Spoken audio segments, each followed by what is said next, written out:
aujourd'hui, nous nous sommes intéressés au transport et plus précisément au taxi. Christophe Bovigny, vous êtes le président de l'Association des taxis de Monaco. Bonsoir. Bonsoir. Comment se porte votre activité? Est-ce qu'elle reprend? Écoutez, reprendre, c'est un bien grand mot. Non, pour le moment, ça reste excessivement compliqué. On a eu les chiffres donc, du mois dernier, ils viennent de se terminer. On est à 86% de pertes globales sur l'activité, c'est énorme encore. C'est relativement calme. Je pense que le mois de juillet va être meilleur, j'espère vraiment. Est-ce que tous les taxis ont repris leur activité? Combien il y a de taxis à Monaco? Non, on a un peu plus de 50% de la flotte qui est en activité, heureusement d'ailleurs. Et je pense que dans le courant de juillet, tout le monde va arriver.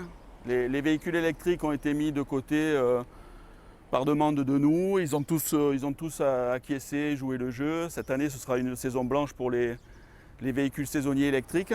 Pourquoi ce choix?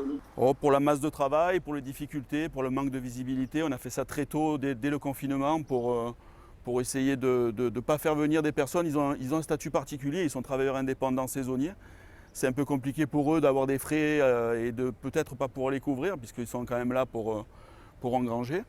Donc on a pris la décision de leur faire une année blanche reportée sur l'année suivante. Ils ont un contrat de 3 ans, il sera reporté sur 2021, 2022 et 2023. Voilà, c'est un choix raisonnable. Vous l'avez dit, l'activité a durement été impactée, 86% de pertes, c'est ça?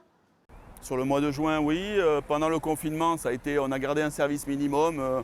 Il y avait une dizaine, entre 6 et 10 courses par jour. On a 5 à 10 taxis qui ont gardé un service minimum.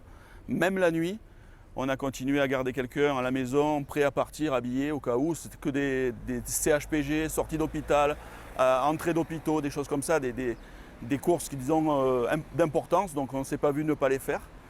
Après, on a mis en place un système de solidarité. On a fait beaucoup de courses gracieuses pendant le confinement. Et maintenant, Christophe Bovigny, comment vous voyez cette sortie de crise? La visibilité n'est pas énorme, hein. Pour le moment, c'est compliqué. On va rester optimiste. On va se dire que Monaco est extrêmement attractif et un modèle de déconfinement. Donc je pense que si du tourisme il doit y avoir, il y en aura chez nous. Bon, il nous manque les événements majeurs, les concerts, les croisières. L'ambiance ne sera peut-être pas là, mais peut-être qu'il y aura un petit peu de monde, peut-être au mois d'août, peut-être si on a un été indien, septembre-octobre. J'ose espérer. Je suis optimiste, on va le rester. Mais vous avez été aidé pendant cette crise? Oui, on a perçu le RME.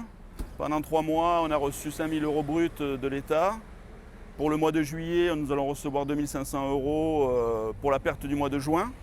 Et après, on est encore en pourparlers. On avait rendez-vous hier avec le gouvernement. On est écouté, on est à l'écoute et on est écouté, mais les choses sont compliquées encore. C'est sûr qu'on vit au jour le jour. Christophe Bovigny, est-ce que vous constatez quand même une reprise douce, le retour des touristes en principauté? Parce que finalement, vous êtes le grand témoin, l'un des grands témoins de cette relance économique à Monaco. Oui, tout à fait.